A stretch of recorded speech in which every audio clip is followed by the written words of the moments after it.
Hey guys, and welcome to another episode of the Barenaked Health Podcast.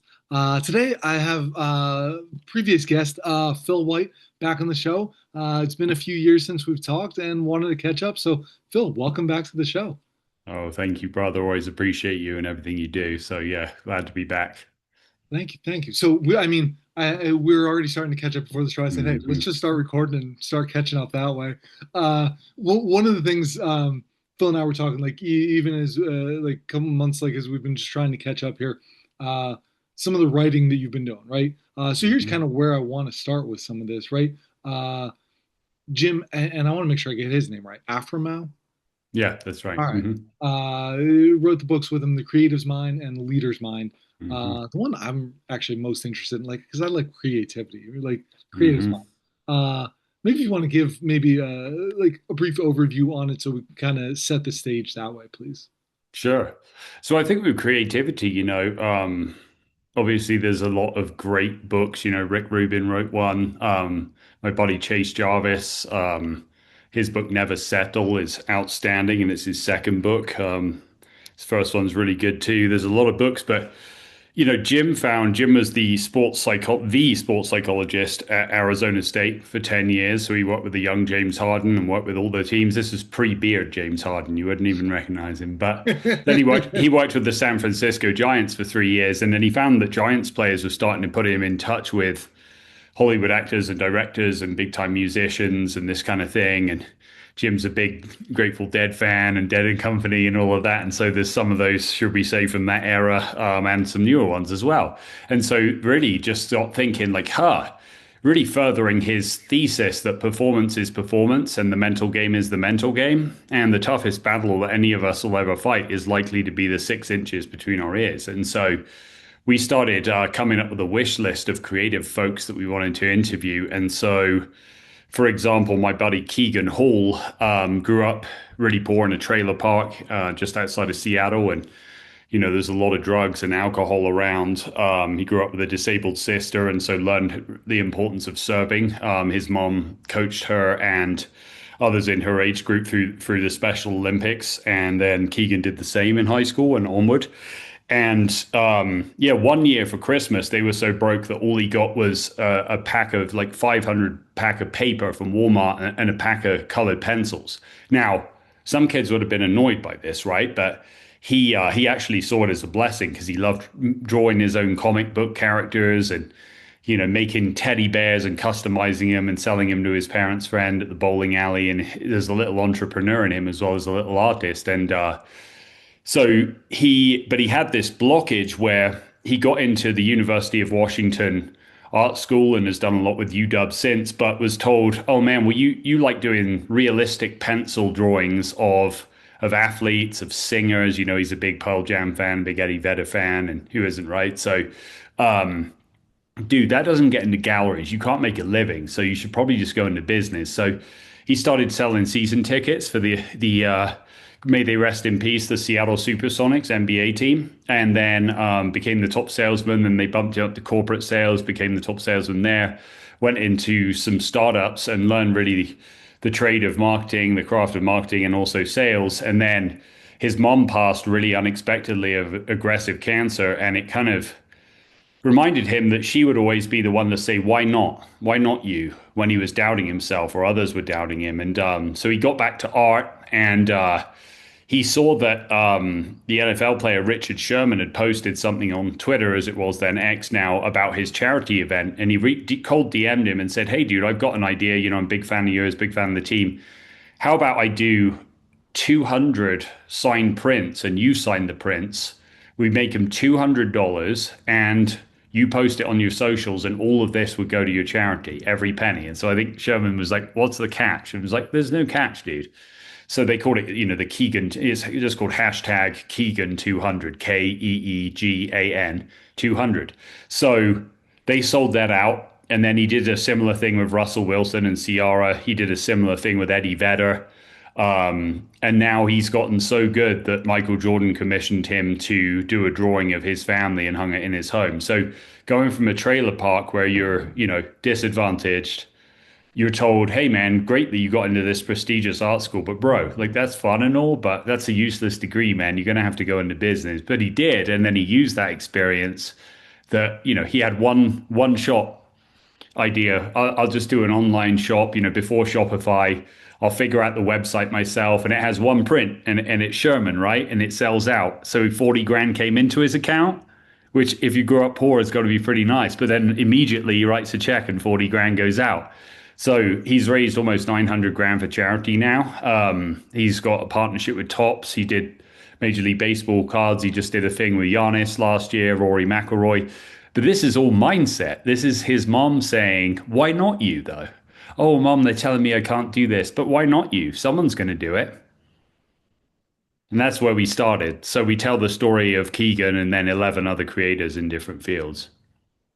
And that's the beauty of it, right? Is just like he found what he loved to do and figured out through his creativity like a way to make it work, a Yeah, way to and make now it work. the non-charity projects, the prints are priced to be democratized because he grew up poor, and his theory is even if you did grow up in that trailer park, say you were flipping burgers for a couple of months, you should be able to afford a print. So there's probably a sale going on right now, a holiday sale. KeeganHall.com, got to big him up a little bit, but this is a good guy, man. He's a great dad, great husband, and yeah, just a great figure in the community that gives back. And so yeah, the prints are, as little as 45, $50. And then the charity, sometimes they'll do a bit more. Like the Rory McIlroy ones are a bit more now, but yeah, the Keegan 200 lives. And so if you have 200, well then you can support a charity, and every cent goes to that charity, and you get this amazing piece of original artwork as well. So yeah, just become a great friend, and yeah, just someone I really really admire. And yeah, so it's just stories like this, stories of overcoming the limits we set on ourselves that society puts on us, that someone from a trailer park shouldn't be able to be good enough for Michael Jordan to commission them, for Rory McIlroy to commission them, but yet he is. So for somebody like him, let's use Keegan as the specific example. Like, what is it? What did you learn the most from him? Other than his humility, just the that pain can sometimes be an impetus because they found out his mom was sick late one week, and by the end of Sunday night, she had passed. It was too late. But yeah, he used that to sow a seed, and it cast his mind back. And like maybe she was right to say, "Why not you? Why don't I just try? I'll just put a drawing on. I'll draw some things. I'll draw Michael Jordan. Love Jordan. I'll put him, put it on Facebook. Hey, or maybe I'll draw a couple of the Seattle players, put it on there. And then a buddy was like, hey man, I really love Cam Chancellor. Could I pay you $100 or $200 and you could draw a picture of Cam? And then he tagged Cam on Twitter, and this was pre-Instagram and Facebook. Cam saw it and was like, dude, this is so good. Could you do a picture of me and my teammates? And I'll pay you for it. And it was like, sure. And then they did a charity thing. And then and it's like, man, like, so yeah, just that sometimes that pain. But then sometimes you just need one person to believe in you. For me, it's like my wife and my kids, and my family, to some degree as well. But some people don't have a very good family situation. So maybe it's a good friend. I just saw a kid, Misha, that who played old man basketball on a Monday night, and this is one of the younger guys. So my son's probably the youngest right now. He's 16, but Misha's 19, and this kid's grinding. He's saving money for college. Took a couple of years out, and he's working at two casinos, and he's working crazy hours. And him and a buddy got that psalm that says, basically says like, hey, the paraphrase that you only need one good friend, like a good friend is priceless. That idea, and it's a bad anecdote when you forget which psalm. Like our pastor's going to be like, come on, man, let's do better. But anyway, so in his case, it's like, his friend's been through some tragedy in his life, and he's been through some in his, and but it's like, yeah, so they got matching tattoos of that to remind them and to spur them on to keep working hard and keep supporting each other. So, yeah, so it's hopefully we all have someone else, and if not, maybe it's your faith. Maybe you have a good earthly father, maybe it's your heavenly father, maybe it's something like that. So and maybe it spurs you to be like, man, I want to be the kind of friend I don't have, or I feel like I've never had, or the kind of family member I wish I'd had. So maybe it's an act of service for you to be like, dude, those drawings are so good, man. Keep going. Or heck, can I pay you to do one of those? Or whatever it is that, somebody in your orbit who you see that needs encouragement. I really like that that aspect of it, or the way that you're saying, or at least how I'm interpreting it, right? It was like, okay, do I have a friend, like somebody where it's like, you know what? I want, I'm trying to look right, like a picture of a plant that I just love growing over there, Mhm. right? It's like, do I want that hanging on the wall? And it's like, yeah, I could kind of do that. But if I know somebody who's really good at drawing, I'm like, hey, can I give you $50? Like, try drawing this for me, or whatever it is, right? It's like, Hmm. yeah, help them kind of start their own way too. If it's something that they're passionate about, but like you said, they're doing the side hustle, the doing the two jobs at the casino, like whatever Hmm. it is, like, Hmm. hey, reach out to people that you know are good at things, like to just try and help support them too. Yeah, for sure. And sometimes it may be someone who's in obvious pain, like Keegan, they just lost a family member. They've been chronically sick. Maybe it's a veteran in your community who you get to know a little bit. Or I loved an assignment in college where I went to Mid American Nazarene, which is a little school in suburban Kansas City on the Kansas side in Olathe, which is the same suburb where the company Garmin is headquartered. And the brief was do a feature story on a staff member or faculty member on campus, and so I did, and it's this good family friend of my future wife Nicole, called Rollin, and he had been like a safe cracker for the FBI, and now kind of worked in physical plant there, and you don't get paid very much doing that, so it was almost like a volunteer position, but he had all these keys, dude, like a whole. I helped him clear out his shed of keys and bits and pieces and tools when he retired, but he loved like hunting crows and he would skydive and he loved playing tennis with Nicole's dad and before he passed and he was a daredevil like downhill skier, double A black runs and yeah, just a real character and yeah, so even getting to profile him, so I'm like, man, if I ever got to teach, I would love to give people assignments like that because it forged a really long term friendship and I was one of the last people to see him alive when he had Parkinson's. And it's like, man, like that's real, Like, so again, maybe it's coming alongside a person from another generation and encouraging them, or maybe telling their story because we've all got a story to tell. I love actually just that very last thing. Like, all got a story to tell, right?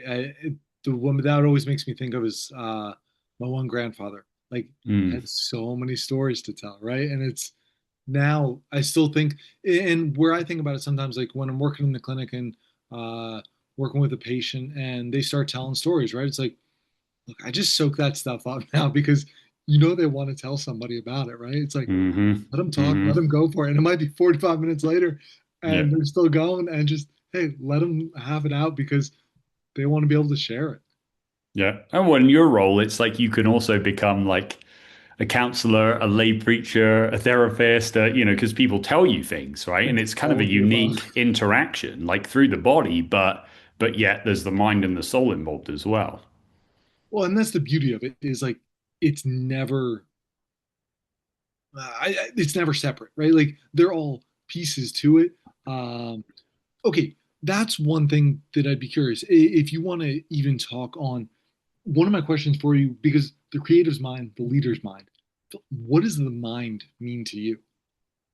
Yeah, I mean, really just learning more from Jim about that, because obviously he wrote the original Champion's Mind, which to me kind of bridged the gap from Bob Rotella's golf specific books. And then a lot of people talk about the inner game of tennis as well, which is obviously applicable to life in any sport, in any endeavor, but which is great.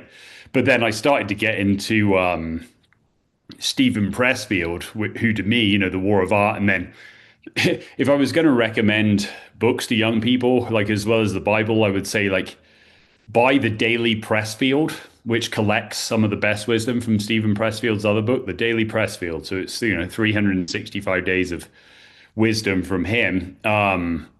And then I would say read Deep Work by Cal Newport, and I would say read Essentialism by Greg McKeown.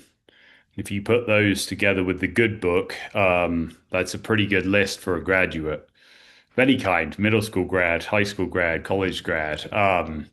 But yeah, so just really finding out from Pressfield, like, man, there really is a mental component to this. And particularly when I went fully freelance, which was, should we say, not necessarily a choice, but Um, yeah, it's just interesting. Like if you have, my wife edits all my stuff and it is invaluable because I'm speed and she's accuracy.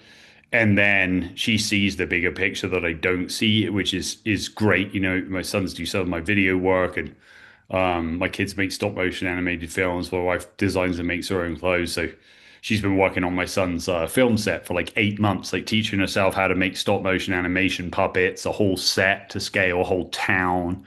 Like this thing's going to go big. But so I'm surrounded by this creativity, and that's a blessing. But what I started to learn through reading Stephen Pressfield for getting to know Chase Jarvis a little bit, and just being blessed to know Jim as a friend before we even worked together was like, man, it's yeah, so much of it is confidence, and so much of it is persistence and resilience. Even recently, we had a kind of choppy situation with a potential new client, which I won't go into. But Nicole said, "You know what you need to watch?"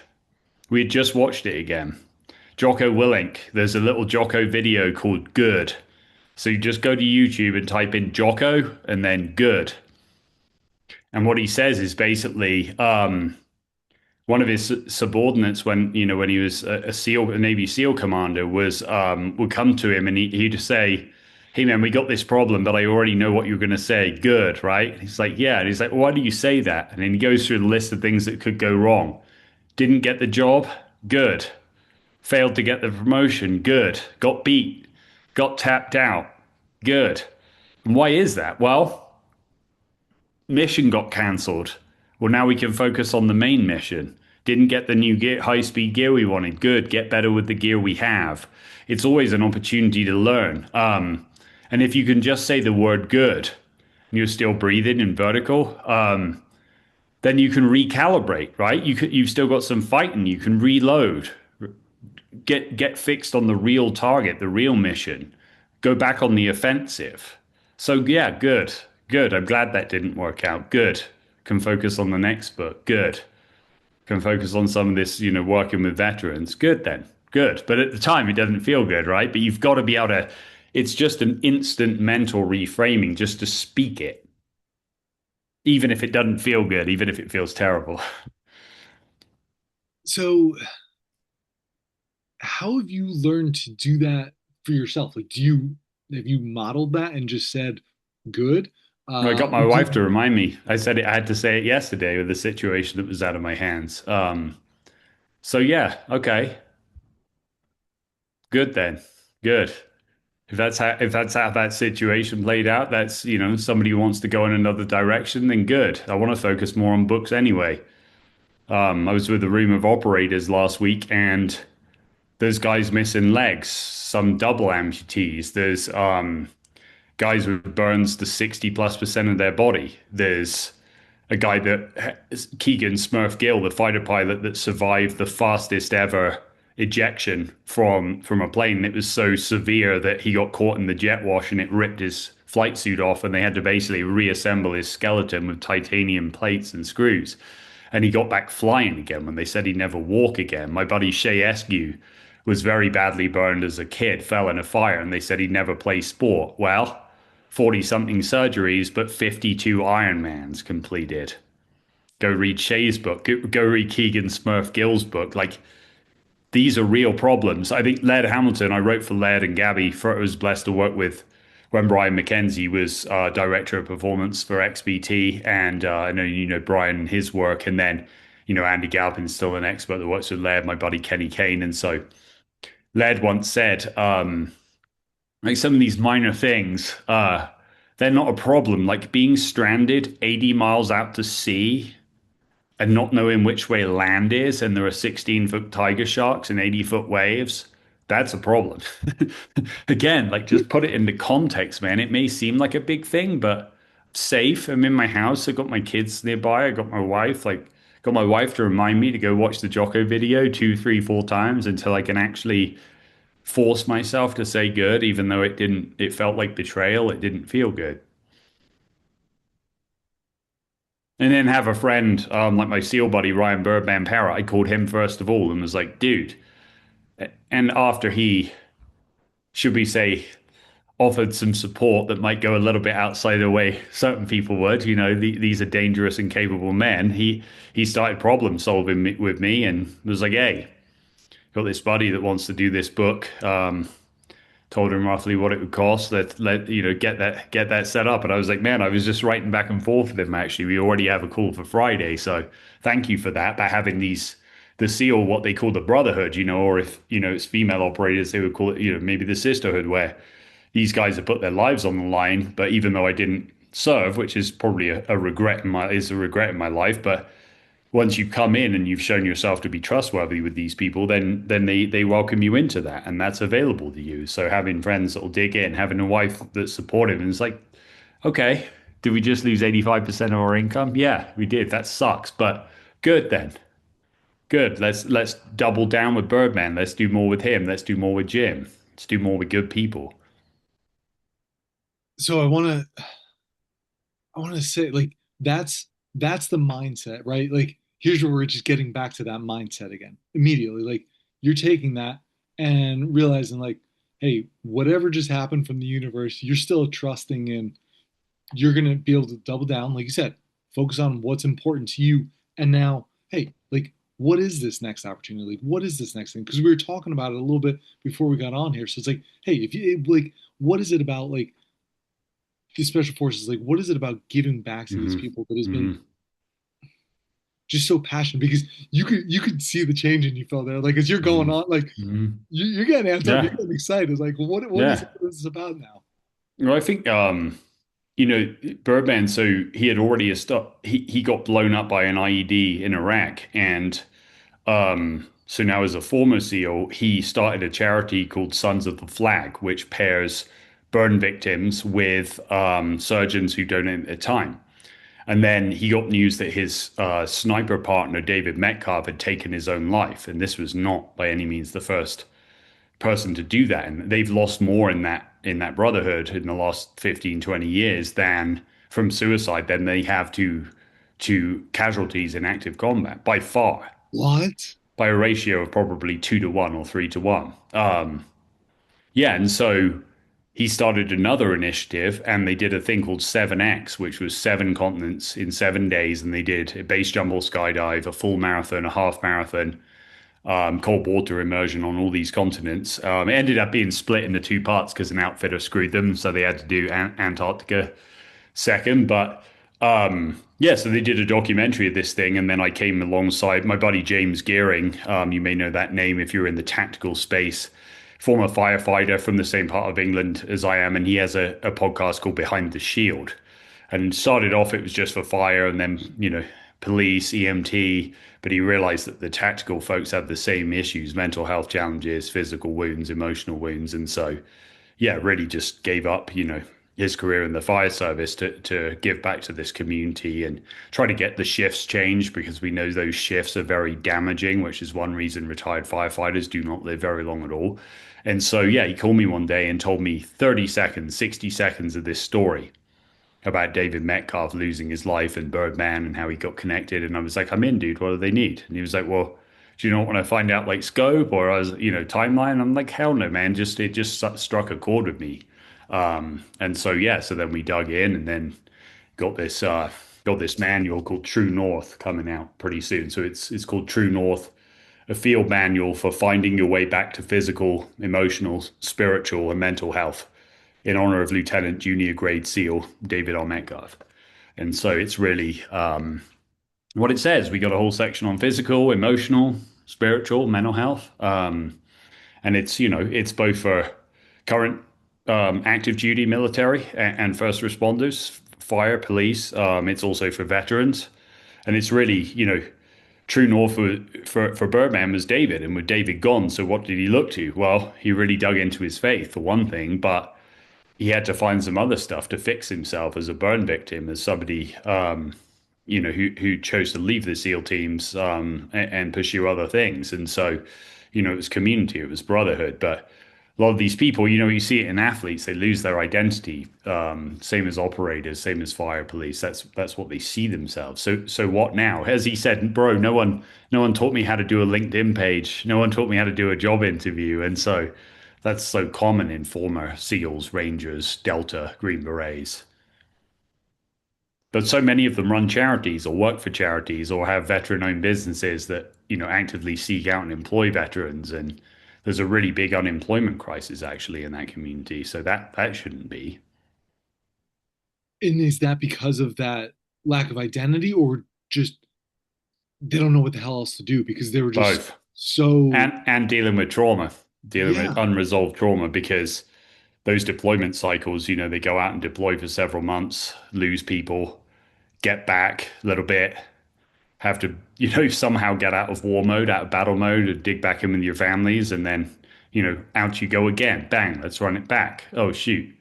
Convoy go out, somebody else gets blown up, oh, let's go collect their remains. Let's go tell their wife, it's real, dude. And sure, it's like it's optional suffering in a way, but it's optional suffering to defend our liberty and freedom. And it doesn't matter what anyone would say about the conflicts in Iraq or Afghanistan or the politics behind that. It's like, people can say what they want about Pete Hesketh, but recently a journalist came at him about action against the Venezuelan boat, and he was like, "Look, here's the thing: you're sitting in your cushy office. There are guys out in the dead of night doing very dangerous things, putting their life on their line to keep this country safe. You have no right to be quiet. You're not making those decisions because you're not informed enough to be able to make them. There are elements in play here you don't see. There are threats against this country you don't see. And someone has to be the one, the tip of the spear. So these are the guys that say, I'll go. So we need to do a better job of taking care of them. What does that look like? I think it looks like equipping them with resources like this manual and this documentary and being like, all right, so you feel isolated. Here's some ways to plug in, reminding them that they can still serve, but in volunteer at their church, get involved in a small group, find ways to pitch in their community, some tips and tricks on the mental side again. Sort your sleep out, man. Like we can go back to basics, dial in your nutrition. Hey, there are actually supplements. Like Thorne has a product called Sinequel Plus, developed specifically for TBIs and concussion.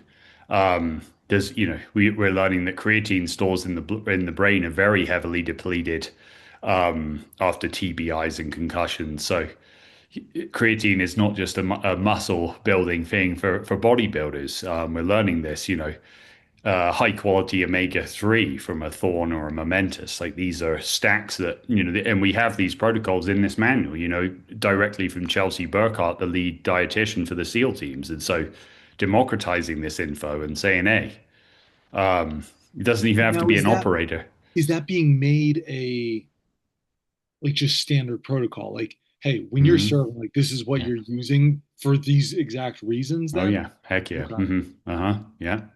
No, Yeah. because that's, I mean, if that's not being done, it's like these seem just like super simple They are, but ways. it's like, Okay. as they say about like common sense, the problem is it's not that common. Why are we still having conversations? Why does my buddy Chris Winter have to be beating the drum about sleep? Why does Matthew Walker, like people come at Huberman like, oh, Huberman thinks, dude, like Huberman, Andy Galpin, like these guys that Dan Garner that are democratizing human before yourself, democratizing human performance. I mean, Kelly Starrett said it to me. He was like, look, dude, we're taking like Formula One concepts and trying to spin them back to street cars because there's a lot more street cars on the road than there are Formula One. Formula One cars aren't even road legal, right? So No. we got to Uh, be able to we've got to be able to distill these principles down so that they can be understood and they can be acted upon. you know what? I love actually the way that you're saying that though, right? Because when I'm talking about these to some of these things about people, right, where it's like, okay, well, yeah, but you're doing this, you're doing that, you're doing this, you're doing that. It's like, yeah, yeah, like that's just part of my life. Like, like it's not an option for you to do some of these things, right? And people Hmm. aren't willing to just do that as the streetcars, right? Like they're Yeah, they're not willing to just put a little air in their tires once in a I while. know, It's like I know. you're not You going don't to, change your oil. Like yeah. you don't refill the washer fluid. Well, in winter when you're behind semis that are spewing up sleet and snow, well, you're going to have a problem. Like, not everyone can live on Coronado, unfortunately. I wish I could. My wife and I'd be there tomorrow, bro. You can figure out a way to make that happen. Let me know. But, we don't all live in 60 to 80 degree weather all year round. So you got to take care of your car. Yeah, so it's just coming back to basics, but then it's taking some of these things that are proven at the elite level that the average person may not know. Like, does the average person know if they get a head knock playing touch football or pick up basketball? Well, take 20 grams of creatine, which seems really high, for 1 to 2 weeks. Take up to 10 grams of high grade omega 3. Take this Sinequel Plus thing from Thorne. I mean, no, I'm going to say no, they don't know that. But it's no different than, if you or I get a head knock, that's as valid for us as it would be for a SEAL or a Delta operator. And that's where I don't, not even that, right? It's like so I see like physical therapy, right? It's like so more the by far more concussions, and this is looking into the research too. It's like Hmm. it's not coming from athletics, it's coming from the workplace. Like people are Hmm. knocking their heads at work. Like that's I more mean, than shit, you could work in an Amazon warehouse. You could work at Barnes and Noble and these are all have a perfect lunch by examples. books. I mean, Yes. anything. Yeah. Uh, I've actually had more teachers with concussions than Hmm. anybody else. I mean, it happened to me. I got hit by my buddy Big Will, who's Jokic's size, and it poked into my and it hit the back of my head. And that's, TBI 3 in the last 4 or 5 years. And so, again, Chelsea Burkhart, people should look up her work. And we put her work in this manual as one of the leads on this. And her husband Aaron is also an operator, and so trying to find great ways there. And then like my buddy Dan Duffield worked for a company called Smarterbase, which is now Teamworks, and we worked on some articles a while back, a couple of years ago, on like the spiritual health and the role of chaplains in the military. And we have like the protection of the force and family, which is POTIF. The Marines have WAR, which is WARR, and then there's H2F, which is Big Army.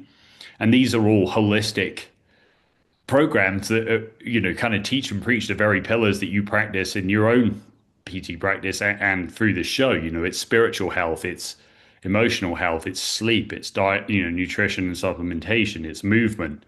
Yeah, and that's both like big army, big air force, big navy, and then it's spec ops also. So yeah, like spiritual readiness is now something they're trying to be able to measure both objectively and subjectively, and then put people in touch with resources on that front. So, like you said, it all feeds into the greater whole. But often in the past, the military, and this is not a criticism, but it's just been, are they physically ready? And if not, how do we get them to pass their annual, you know, combat fitness test? How do we, get people into basic training? But that readiness bar is being lowered and lowered, which is why Hesketh is like on the warpath, literally, about this. And he's correct though. The standards have to be raised. Can't just be physical though. It has to be emotional. It has to be physical, I spiritual. I don't want to like I want to get back to the spiritual in a moment, but I Hmm. don't want to look past like the physical. Like this is I mean this is comical. Like it's just well people can't reach the bar, so what do? Just keep Hmm. lowering it, right? Like Right.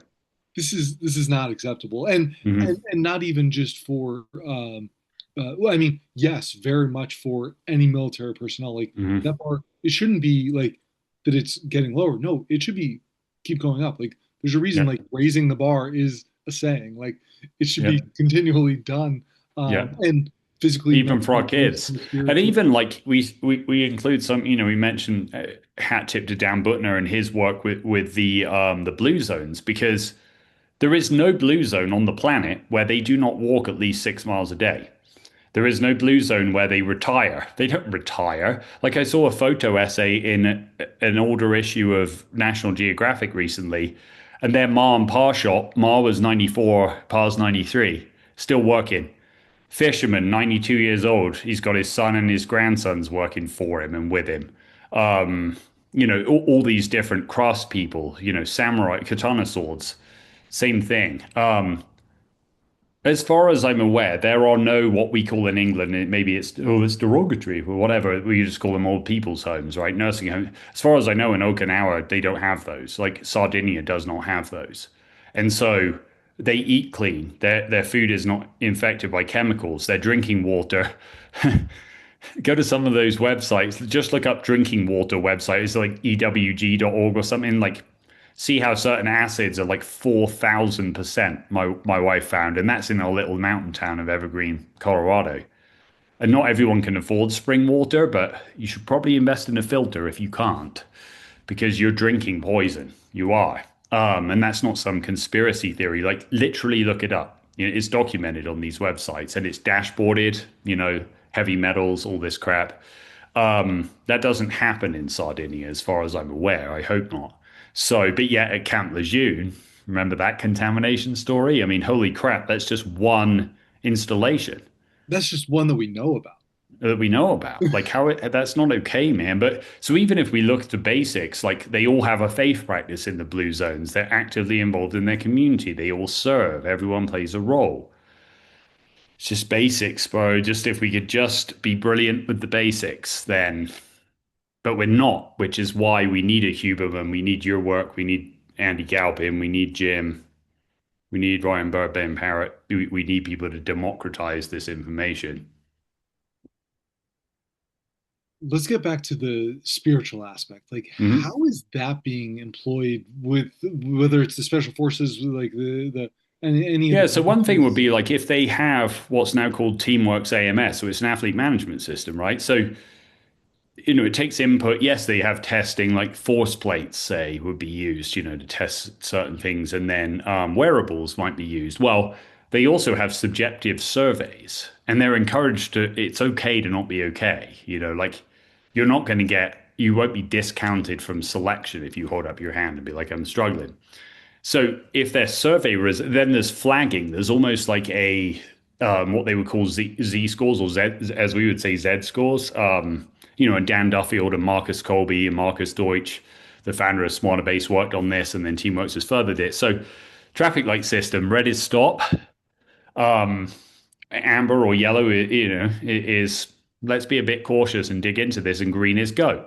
So now, if you had a smaller team of operators or a smaller sports team, well, somehow Nick and Phil have 5 red flags, and we're at the top of the list. Then it'll automatically sort them, so they can go in and be like, "Dude, everything okay at home? Like, bro, why are your HRV stores in the toilet? Why is your sleep in the toilet? You used to be a great sleeper. What's going on, man? Let's dig in."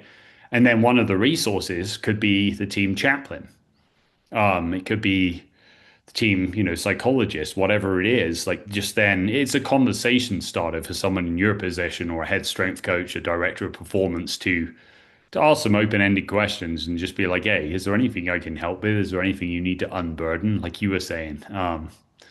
Yeah, so it's just it's almost like an early warning system. Yeah. No, that's I didn't realize that like I knew about some of the I'll say like early warning that they were doing, um, but really didn't realize that it was going that deep, I guess. And I'd love Hmm. to hear of okay, it's not just like, oh yeah, like this guy scores my tank on physical fitness tests. It's like Hmm. that's it's so far beyond that. Spiritual readiness is now a whole area, particularly within spec ops, and it's starting to filter down into big army, big navy, big air force, because they're realizing like if you're just adrift, if you have no compass, if you have no true north and you're just drifting, well, when the 85-mile-an-hour winds come in, like they did here today in Colorado, you're going to get buffeted and blown all over the place. But that can't happen when we're talking about individual lethality and we're also talking about force capability or force readiness. That can't happen. So, and we can't just let guys fall through the cracks because then that's where the suicides start coming in. And all too often it does. So, what can we do to at least, and we're in the infancy of this, but what can we do with objective data and subjective data to try to at least flag some people? And maybe there aren't, maybe it's just a blip. Could be. It's a new kind of training. Man, it's stressing me out. Like my brain just doesn't work this way. And I'm up at night trying to figure it out and think through it and talk it through with someone. And like, man, I just can't get it. Well, now am I not going to get selected for these kind of missions then? Or am I going to flunk out of this schoolhouse for this, advanced parachute training or whatever it is? If so, is my career going to be stunted or over? It could be as simple as that. Like the rest of us, at your job, like you run into a roadblock, you have financial stress. So how do we help them say good, good? Because now I can dig in better with the chaplain, or I can, oh, I like that guy, man. He's cool. He's got some different perspectives, whether you're a person of faith or not. Yeah, so it's really just trying to stop people falling through the gaps. Now, do you know, is this going as far as like still to the VA then? Like, are I don't, veterans? yeah, I mean, you'd have to get Dan Duffield or so, or Tricia from Teamworks or someone on to talk about the application to the VA, but I think they do start to work with some veteran organizations, but right now it's more active duty military. But then to your point, like the whole life cycle of the operator or the warfighter is, from the time they hit the recruitment center, start getting assessed to when they either, become retired, which is, 20 plus years, or they're, the label of former, which is they've served bravely and nobly, but don't hit the 20 years. So that's just like a DOD distinction, I guess, that Birdman taught me. But yeah, you're right. Like to not let them drift. And we know that, the divorce rate is really high, but it's actually higher once they're done. You would think it was during their deployment cycles, but it isn't. I mean, it's still high, but it's worse afterwards when once they're done with active duty, and probably the same for fire, police, ambulance, all this, physicians, surgeons have a very low life capacity. They know a hell of a lot about healthcare. So how is this? Why is this? Why the hell are we killing people in medical schools, dude? Like putting them through buds training, like Hell Week, the equivalent, which is not to diminish, Birdman or Rourke Denver or Jocko or anyone else that hears this that's been through that, because they know what that's like. I don't, but anyone I know who's been through med school, it's like they're trying to kill them, like trying to weed them out. Like it's Yeah, just it's dumb. maybe not like you said. It's not the same physical capacity, It's but it's like outmoded. It's just an outmoded way of education. We need yeah. to fix that. So that's dumb to me. Like doctors and physicians and surgeons have a low life expectancy. Like this, that's messed up. It just doesn't all add up. It doesn't add up. Hmm. And it's not, and like you said, this isn't even now just talking about a suicide thing. It's like, no, this is just they're being so poorly or they're taking such poor care of themselves Right, right. while Or James Gearing has really drawn attention to, particularly for fire, which is his specialty. But the shift work, like if we just start to shift the shifts a bit, but that's hard though, because it's, oh, we've always done this type of shift. But it's like, yeah, no. but it's not working. My favorite story about the we've always done it this way, right? Um, I think it's like cooking a ham is the example, right? The the granddaughter says, well, why do you cut it off and put like the little piece in there? Well, because that's the way my mother did it, and so on and so forth. It's like, well, that's the way my mother did it. Well, that's the way my mother did it. You get to like the great great grandmother or whatever, and she's like, I didn't have a big enough pan, right? So it's like it's such a ridiculous reason. It's like, well, just Hmm. because you've always done something some way Hmm. doesn't mean that you should keep doing it that way. As my old college lifting coach, Coach Cross, may you rest in peace, used to say, if you always do what you always did, you always get what you always got. Like you can't figure out why you can't get the change you seek. It's because you're stuck in or you've submitted to the sunk cost fallacy. Oh, we put too much money into doing it this way. Oh, we've done it this way for so long, right? It's too late to change now or divert now. Well, let's say like you're driving your car and there's a bridge closure and there's literally half the bridge missing. Well, if you followed that philosophy, bro, you're going to end up in the water. And unless you've got one of those little hammers to break the glass, your chances are not good. So you're going to need to find a detour or just believe in the detour that's presented to you. So now, oh, sorry, I'm trying to remember the name. The with the fire, like, what are they Hmm. finding, or what is your friend talking about? Is like, what is the optimal shift for like? Yeah, those you're kinds going to of have to bring him situations. on. We only just started talking about this in Yeah. person at the launch of the 7X documentary. But yeah, Okay. get James Gearing on. I'll connect you. And they've started. I think there's one in Texas now, like a fire district that's gonna, is actually listening to this.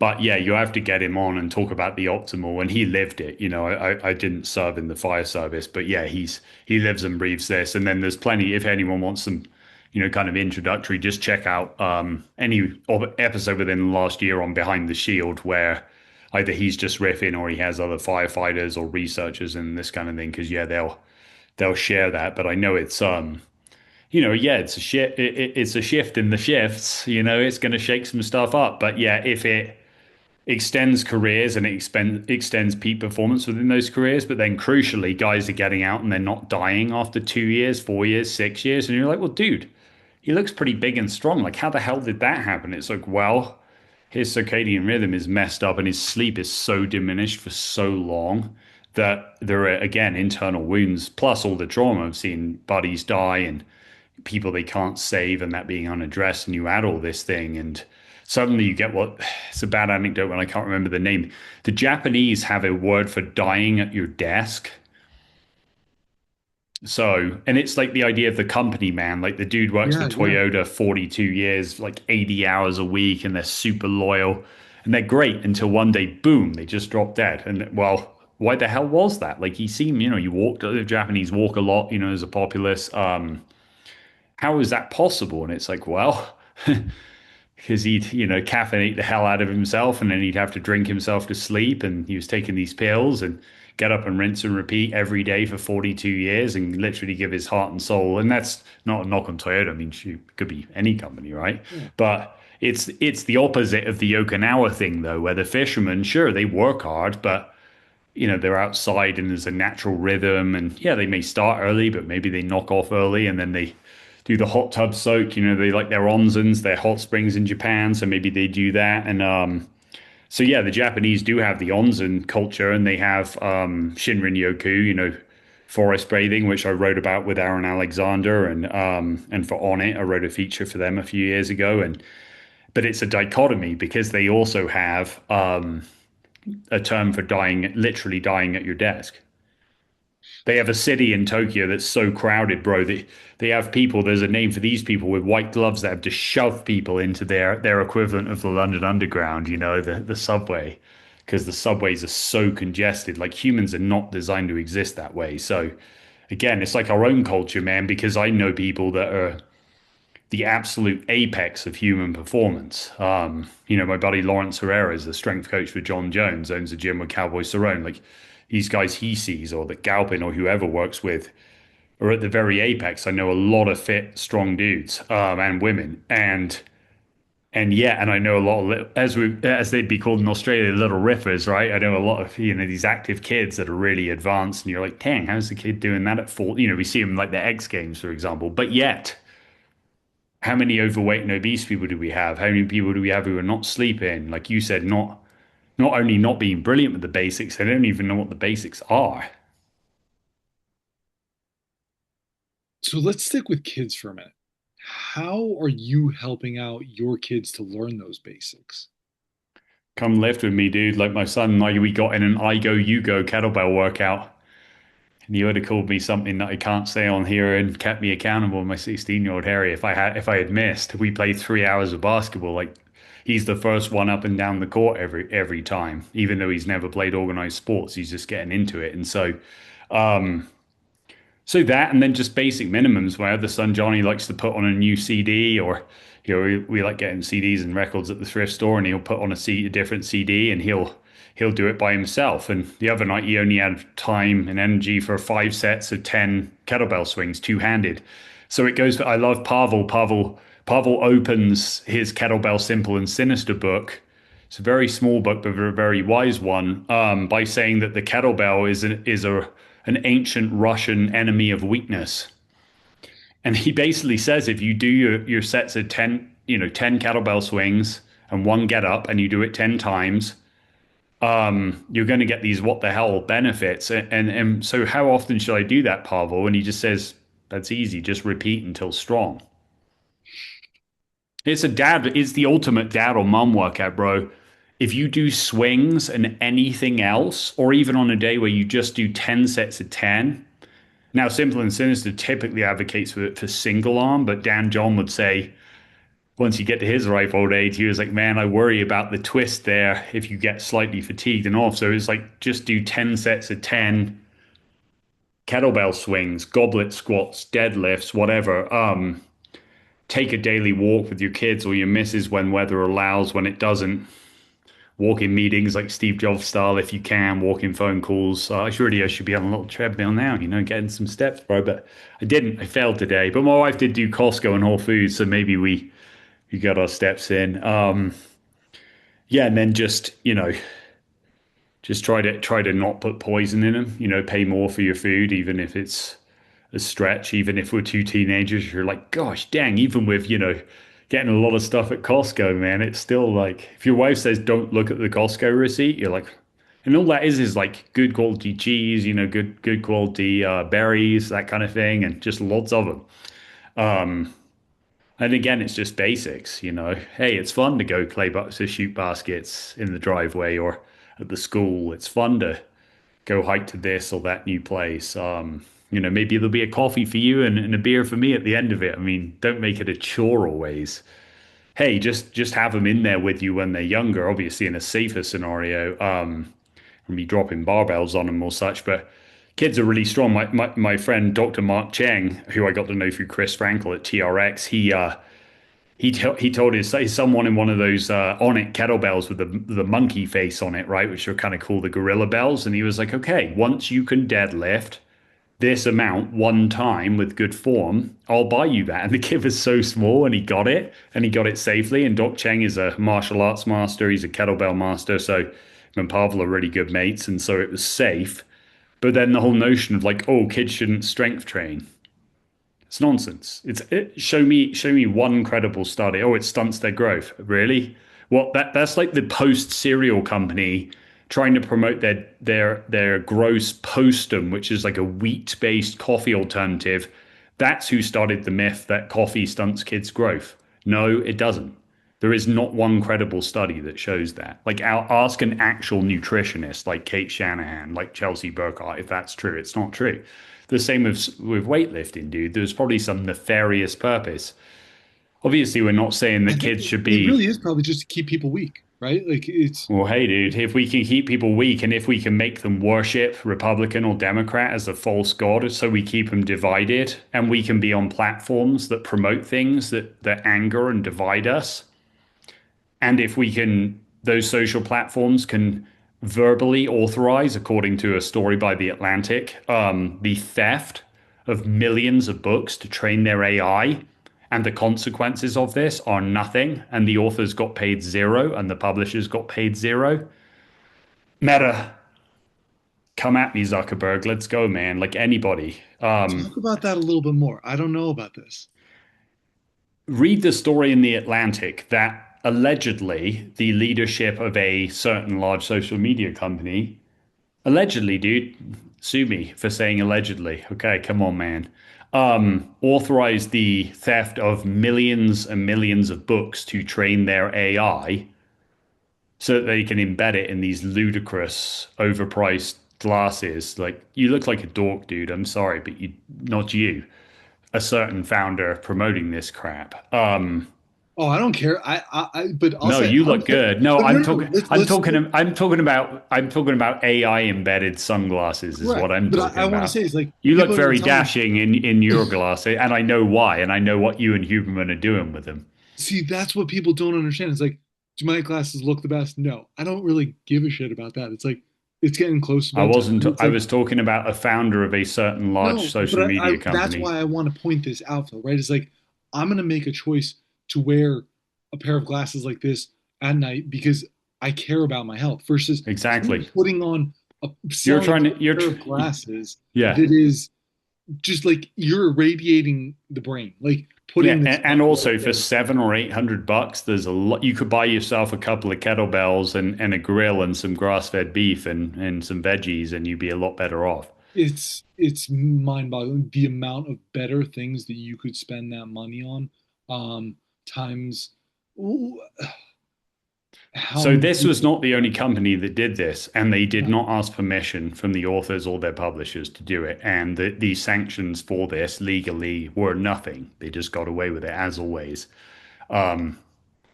Yeah, look at Tristan Harris and his work at the Center for Humane Technology.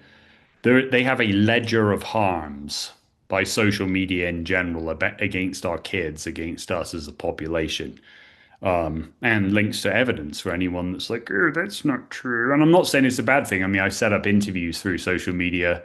I've cold DM'd a lot of people. Chris Burkard, the great Chris Burkard, the adventure photographer. So many of our other interviewees for the Leaders Mind, the Creatives Mind. So, and there's some great fundraisers that go on. There's great people drawing awareness to things, and there's people that just say, "Hey, man, I'm anything I share on there is going to be positive, and my comments are only going to be positive. I'm only going to hit the like button." But they added a dislike button to create dissent because the more annoyed you are, bro, the more often you go on there and the longer you spend on there and the more ads you're exposed to.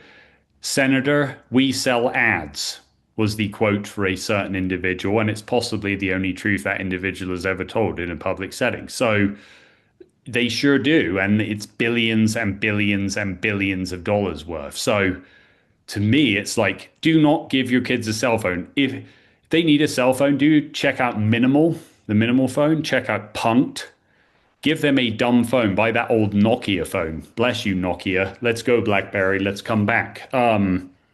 They don't need a fully unlocked smartphone because you're going to expose them to porn. You're going to expose them to gambling. You're going to expose them to. Like, you should do a whole episode or two on what the hell is going on with the ESPN and all these networks pushing gambling apps, bro. What's that about? Let's Put that at impoverish the the poor very and end. the If you have a let's problem, please contact. Yeah. it's Okay. no different than advertising cigarettes. Like let's just take that money and impoverish the poor and the middle class more. That sounds like a good idea. How about we cut the freaking rates so people can afford a mortgage? Let's start there, shall we? That's not a partisan thing. That's just reality, dude. Especially here in Colorado, most people can't afford to own a home anymore. Like that's not right. Well, But yeah, where the area that I live in, right? So this was in like the 3 years after COVID. I'm mm-hmm, sure it probably hasn't mm-hmm. changed much, right? BlackRock bought up Of over course they did. 60% of the single family houses, Now right? you're probably going to get sued for saying that. I mean, I read it in a book, right? Like there where it was all cited, Mm-hmm. right? So it's like, Mm-hmm. well, I'm not really worried because these are things that are Mm-hmm. just coming about, right? Is Yeah. And unfortunately, right, what are all these distractions? So, okay, let's actually go back for a second. When the first part of this rant we started off is like, how are we helping our kids? It's like setting the examples, right? Like Yeah. everything you just talked about was like And make it setting the fun. example. Like Yeah, make movement fun. Like it yeah. doesn't have to be this drudgery. Let them But know not that just movement, Phil. It's like what some of these other things you're talking about is like educating them on the social media platforms, on the AI, on the all of it. Like they are still developing brains. Like I didn't have a phone. Fergus Conley and I were writing Game Changer together, and we were on the phones. I told you this story before. You probably remember it. I was on the phone 6, 7, 8. That's a big old book, big old sports science book, Game Changer, and learn more from Fergus than I have from just about anybody. And he's fantastic. But yeah, I was just on my wife's phone too much, and it was like maybe I need to get my own phone. But sure wish I hadn't. Yeah, that minimal phone because my thing was always, oh well, I need nav, right? Because we've learned how to not wayfind anymore. Well, now they added navigation. Oh, I can't get music. Well, I prefer if they added Apple Music, but I guess they added Spotify to that minimal phone. They got Uber for if you travel. Like I was like, man, I'm not renting a car. I need Uber. Well, now they got Uber.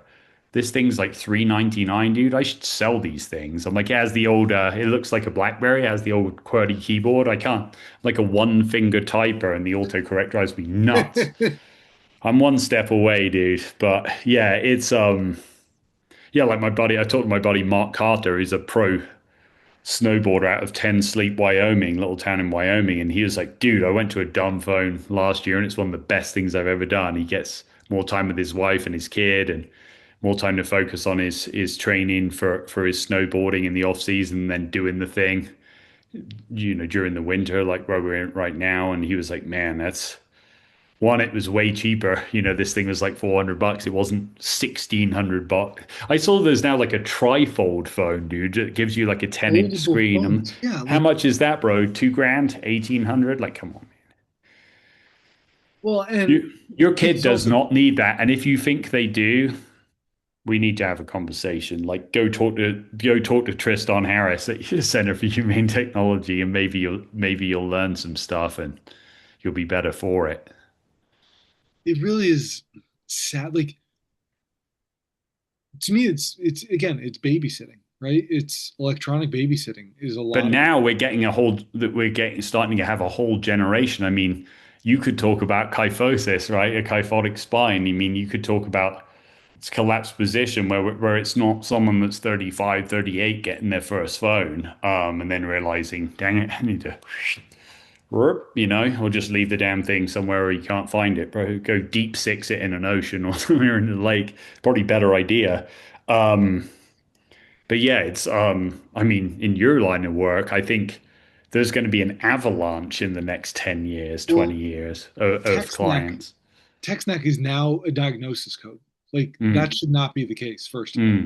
mm, But I also shouldn't have teenagers coming to me with neck pain, like just mm, generalized, like starting mm, out of the blue. It's like, okay, maybe like 80 years down the road, but like this should not be happening mm, as a teenager because your head is just in this posture mm, 90% of your waking hours, right? mm. And I get the argument, like, say if I have sons, but if you have a daughter and, you drop her off at volleyball practice 45 minutes away and, either you got to cook the books in the car for your company or you got to then go to a meeting and she's like, hey, dad, like the gym's closed, coach never showed up, not sure what's going on. Yeah, she has to be able to get hold of you, but a dumb phone can do that. Text message, call, that's not harmful. Like that's not exposing her to online bullying, to sex predators, to gambling, to whatever else. Like I'm not saying that it has to be this absolutism thing. It doesn't have to be like that, but it's just or that your kid should never have ice cream or something. But like my wife really instilled a love of cooking in my youngest son, and now he wants to be a chef, and they like cooking together, and he works at a cafe, and so again, like how do you help him appreciate healthy food? Make it fun. Have them help you with recipes. Yeah, it's setting those examples, showing them, and you know what? This almost goes back to like the start of our conversations. Like, well, it's look at the creatives, right? Like learning what he wants to be creative about, like, and making it fun, And making all it give approachable. give him a box of Lego. Give him like Keegan had like a pack of paper and some colored markers. Like there's no harm in stuffing their stocking with things that aren't tech related that are just open-ended tools, like a pack of markers and a coloring book and um freaking I don't know what y'all have like Lincoln Logs. We had like Meccano, which is kind of like a metal version of Lego. And sure, you'd snag your finger now and again, but it was kind of fun. I don't know, like a remote control car would be kind of fun. Get them out in the dirt. That's a good way to get them outside more, like a good frisbee or something. Like something that's yeah, just a little bit, you know, toy bow and arrows and stuff that encourages them to enjoy the outdoors, especially if they're kind of resistant to the long hikes that we parents sometimes want to take. Well, shoot, they're probably going to want to set up that target on that tree and shoot at it. It's just human nature. And no, so let's actually talk about that because this is one thing that I have struggled with, where it's like, look, I know what I like to do outside, right? Mhm. It's sometimes it's hard, like, all right, well, they don't necessarily have to like what we like, right? Like those types of things. It's like, no, we got to make that compromise and like, Turn it I'm into a not, dude perfect. Like, look at dude perfect. Like, take a football, a soccer ball, a basketball out there, set up a little target, and then be like, okay, who can throw it closest to the target, right? You each pick a different tool. That's round one. Then you switch, and then at the end, you total up, whatever it is. because a Yeah, I'm lot of not. times, like once those things are set up and going, now it's like, guys, like it's been 3 hours. We actually have to get somewhere Oh, I now, know. right? Or then if they look over and you're doing a set of pull-ups on the monkey bars at the school playground, they're like, "What are you doing?" I'm like, "Oh, dude, I can help." And they're like, "Oh, I can't do that." And you're like, "Yeah, you can. I'm gonna hold you, and we're gonna go up and down. I promise I won't drop you. Like, let's just do one. Okay, let's next week let's try two, and then eventually, okay, just the illusion of you being there, they're eventually going to get that. And that's a natural range of motion. Or like, man, let's see the hopscotch. Like, who could jump the furthest, like from a standing jump? Like, Gray Cook or someone like that loves a good standing jump. Yeah, let's see who can throw this thing the furthest. All right, you use the little thing we brought. I'll use the big thing. You know, yeah, I mean, it's just try to make it fun and just exposing all kinds of stuff. And like, dude, the Dude Perfect guys had it figured out because it's just their buddies and they're all good Christian guys. They seem like good guys and they're just goofing off and they found a way to monetize it. But I'm like, the lesson we can draw there is have fun with your friends, have fun with your family and don't kind of the why so serious. Like it doesn't have exercise, being active, being outside doesn't have to be this big. One, it doesn't have to be extreme. You don't ever have to run an ultra or get your kids to do that or a triathlon, but if maybe they will. And two, it doesn't have to be this somber, like, oh, just got to grind it out. I mean, sometimes maybe you do, but I doubt it. Like, it can be a fun thing. It can be an explorative thing. Yeah, I think that's just it. It's like whatever it is, make it fun. Because Same with creativity. Get on the floor with them. Just sit on the floor. Maybe challenge your butt to heel squat, right? You could get down there and play with them and Lego. You've seen it. A toddler can hold that butt to heel squat for hours with Lincoln Logs or with a box of Lego. And and it's not even necessarily a squat. It's just like being able to sit cross-legged with your legs mhm. out. Like, Or you find like you're in a weird, you're in like a lunge that you haven't accessed that pattern for three. any of I'm like, these man, positions. kind of miss that lunging. Yes, yes. They're all And you're right, movements. the time just disappears and it's great. It's And it's gone. great. And you don't need always a smartwatch to be tracking every gosh dang thing. And it doesn't always have to be this formalized practice. Now, if you're into some of that, or you can probably gamify that to your advantage. Hey, let's all together try to get our blue zone 6 miles, a day and set it as a challenge. Let's get a star chart on the fridge. I mean, go back to when we were kids, right? Let's go back to basics. You can always maybe there's a digital tool that'll help you and be analog. And to be clear, just because I wrote a book with Galpin and Mackenzie called Unplugged, we're not against technology.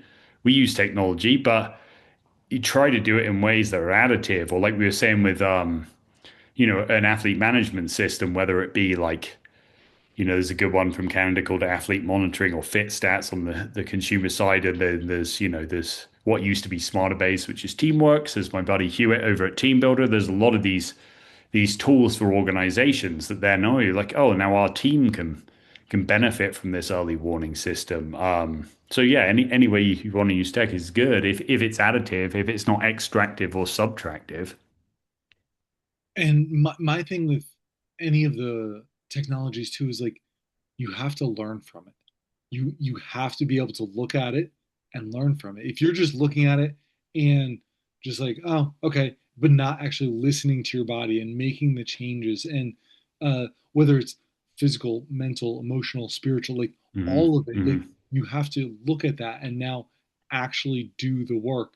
Yeah. Otherwise, it's more technology just controlling you again. Oh, for sure. And yeah, it has to be additive, and sometimes it is convenient. Like while I'm traveling, it's not often that there isn't, say, a Gideon Bible in the bedside thing, in the bedside cabinet. But our church, we go to Flatirons Community Church here in Colorado, and in their app, they not only have old sermons, but they have, other resources around like marriage and stuff for the youth, but then they also have a full Bible in there. So yeah, I use that pretty hard when I'm traveling, because it's just right there. So yeah, that's another example. That's using tech, isn't it? Yeah, it sure is. But I find it additive, even if it's just 2 or 3 minutes here or there. See, that's just another great way. And now here's something too. It's like now when you're doing that, it's like there's the example that you're setting for your kids, right? It's like, hey, Hmm. I'm gonna show you, like I'm gonna read this. Like it's not, I'm gonna find out a way to be able to do something that is very important to me and make Hmm. that a daily part of your practice, no matter what. Hmm. Yeah. And I love someone like there's a great Usain Bolt interview in the London Times recently where he talked about carrying a Bible everywhere. And they were like, "Oh, how do you make time to read that then?" And he was like, still people want you for interviews. You're the fastest man ever." And he's like, "Well, I realized pretty quick." He was like, I kind of neglected it during my competitive career, but he was like, God made time for me, so I can make a little time for him now." Now I'm retired, and I'm like, I like that.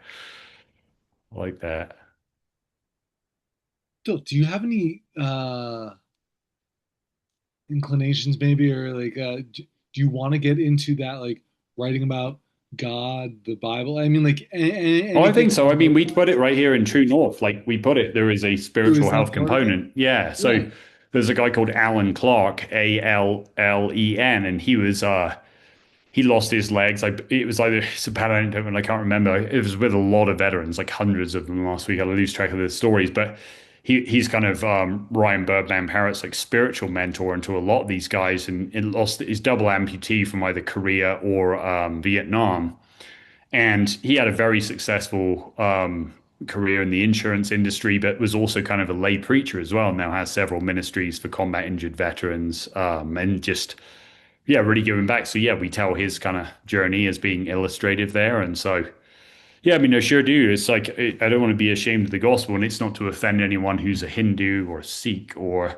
Muslim or maybe doesn't have a faith or whatever. But it's like can't be ashamed of that anymore. And so, but I think in culture sometimes we see social media actively suppressing faith-based content a lot of the times. Yeah, so it can be almost culturally unacceptable in certain even geographic areas, or you can feel like it's being frowned upon or even oppressed. So I think that, but while we live in a country, like you look at the persecution in Nigeria right now, and China and different North Korea countries around the world, like it's okay to do what Usain Bolt said, and if you want to carry your Bible, that's good. If you just want to maybe pray for more people or just share a little bit. And if it offends them, well, sorry, dude. Like I'm trying to be.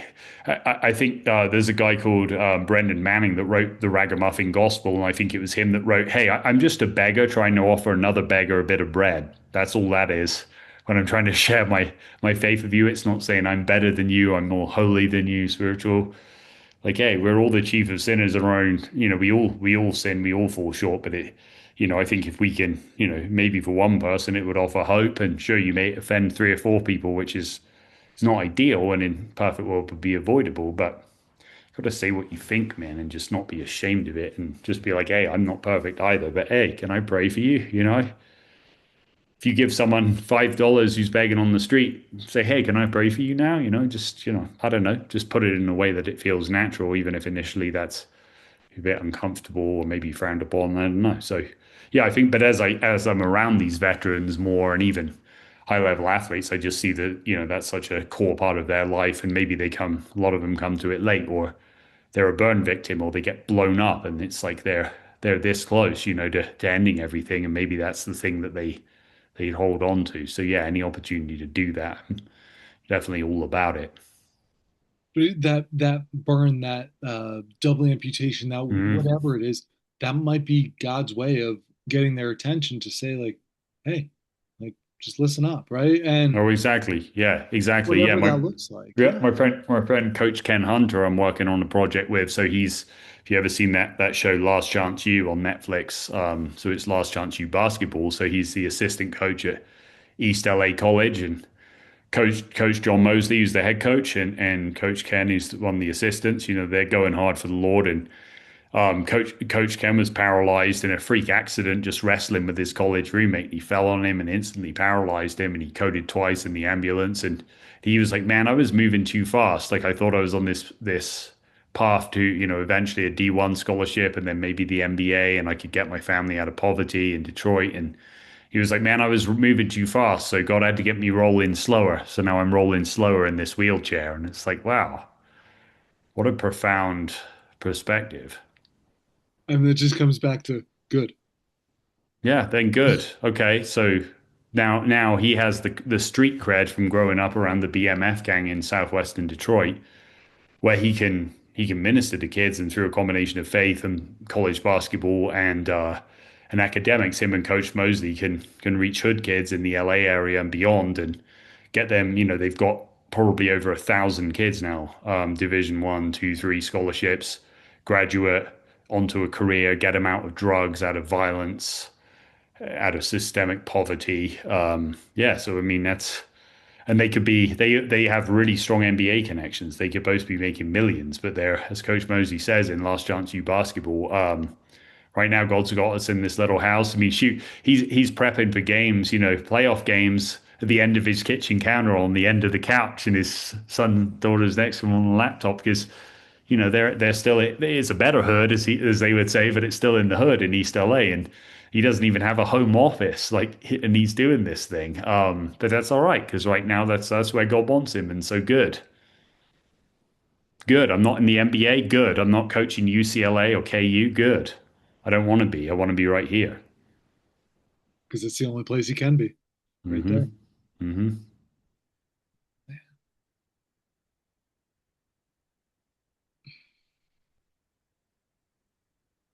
So, what with all your writings, what have you? I want to say learn the most, but learn the most isn't it. Like even just like all these people, everything. Like Hmm. how has it shaped you? I think that's where I want to go with this. Like to kind of bring this more into some closing here. Like with everything you've done, like all these people you've gotten to talk to, like it's it sounds just like an incredible experience to be able to truly connect with them. Like how has it really just started shaping you as the man that you are to be able to do what you do?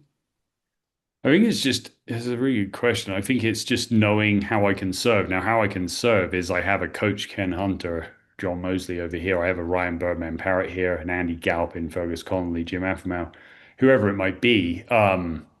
And they have something to say that can impact some people. And over here is the people they can impact, but they can't quite get there, at least in the written word. Now, Last Chance U, that show won 2 Emmys. It was top 10 on Netflix for 2 years. So they reached some people, but the written word at least, because they're not writers necessarily. But God didn't give me much, but He gave me a love of people and a love of conversation. And I'm an okay writer. I think I'm a pretty darn good interviewer. And so just getting to the heart of people. And then I can maybe bridge that gap between this person who has a faith journey to share a story of redemption, to share a story of inspiration, or like Keegan Hall overcoming. And then over here is this whole group of potentially unlimited audience of people that could benefit from that. And the way I can serve, and the service is the key, is to just be the conduit, just to be, and I'm not the expert, right? Be clear about this. Andy Galpin is the expert in human physiology. Fergus Connolly is the one that was director of performance for Jim Harbaugh. I'm not the expert, but I can at least be. My expertise is in the storytelling in the middle, and it's the stories that matter. So they do their thing, and then hopefully I can get them closer to here so that they can bump into this person and maybe nudge them in the right direction a little bit. And if I can serve that way, and if we move the needle 1 degree for one person per project, then okay, then somebody wins. And then I think, like you said, like this more recent projects, like helping out the veterans, like with Hmm. all Hmm. of that, like with the suicide, with whatever it is, like that people have going on, like saving one life. I mean, And it's having to incredible. put the first copy of this into the hands of Jamie Metcalf's, David Metcalf's widow. What is it? And her having to take a minute and then coming back in to crying it out for a minute and saying, man, like David would have wanted this. He would have wanted his pain to, and he knew that's the problem with the TBIs. He knew that there was something not right and he was trying to solve it. And in the end, he just couldn't. 6 years on. And isn't that one of the reasons? I don't know if it's for other places as well, but I mean, like NFL players, like shooting themselves in the chest to preserve the brain so it can be studied. Like, is it the same actually with the Maybe so. operators as well? Maybe so. Yeah, maybe so. But it's Like yeah, it's they have the like awareness of that's it. Yeah. that's as real as it gets, though, of her saying, thank you for doing this. And that's that isn't me. That's it's one, God doing it, and two, it's Ryan Birdman Parrott and what he's done to bring this community together.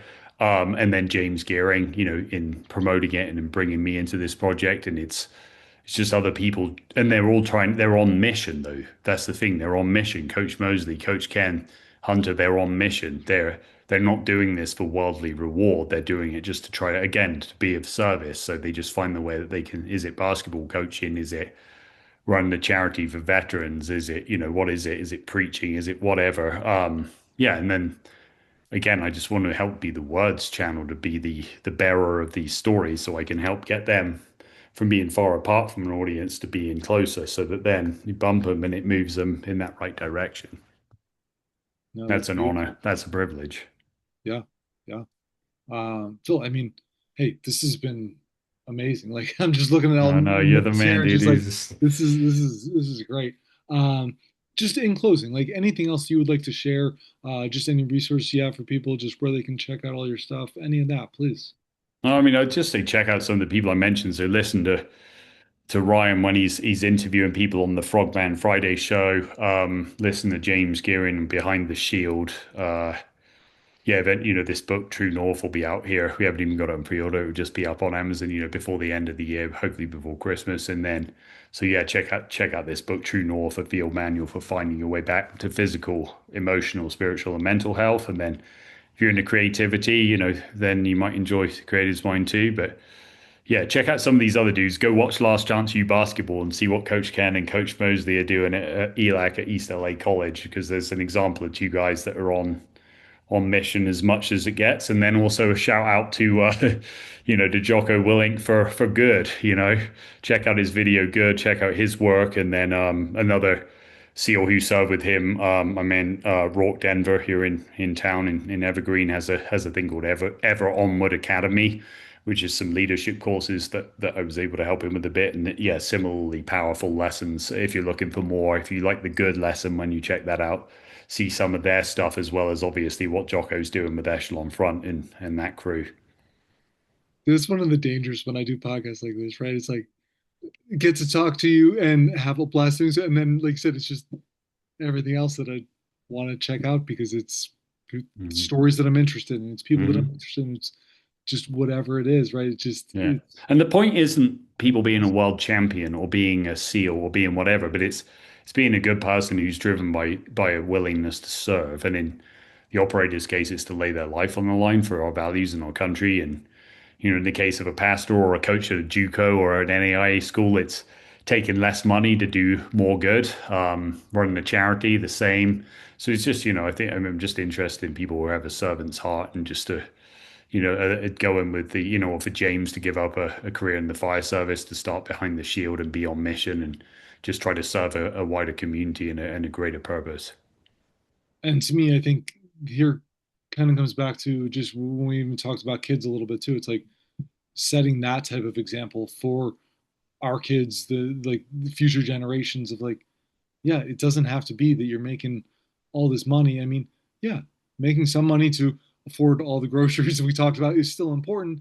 And you know what else is important is like helping save some of these lives of people, Mm. helping save get people out of the poverty, out of whatever it is. Like it's all important to just help share, really. Yeah, and I think I'll butcher it, but Martin Luther King said it best. Like I think it was like everybody can be great because anybody can serve. Like you don't have to do this thing where you raise tens of millions of dollars or you set the world on fire, but it's like you can at least impact your community in some way. The grocery store, they're like, hey, we're raising a bit more for the food pantry. Is it okay to round up, or is it okay donation $3 or $5? Like, not that you have to do it every time. And shoot, maybe we've all had days like I had where you're like, oh, great, 80% of my income, but then maybe you're lucky to have a spouse that's like, remember that Jocko video we watched called Good?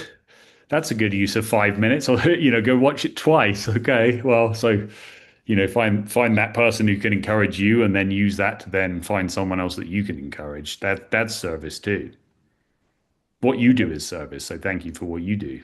Thank you. I mean, Phil, this has been just a humbling talk. I mean, I think Oh man, that's some of the beauty of it. So, thank you again so much for your time. Hope no, everybody thank you. checks out some of your work, some of the work of everybody out Mm. here, kind of whatever is speaking to them. So, thank you again, Phil. Oh, thank you, bro. Let's not leave it 5 years next time. And we've got to keep it a little bit sooner next time. That Right? sounds great. Yes, sir.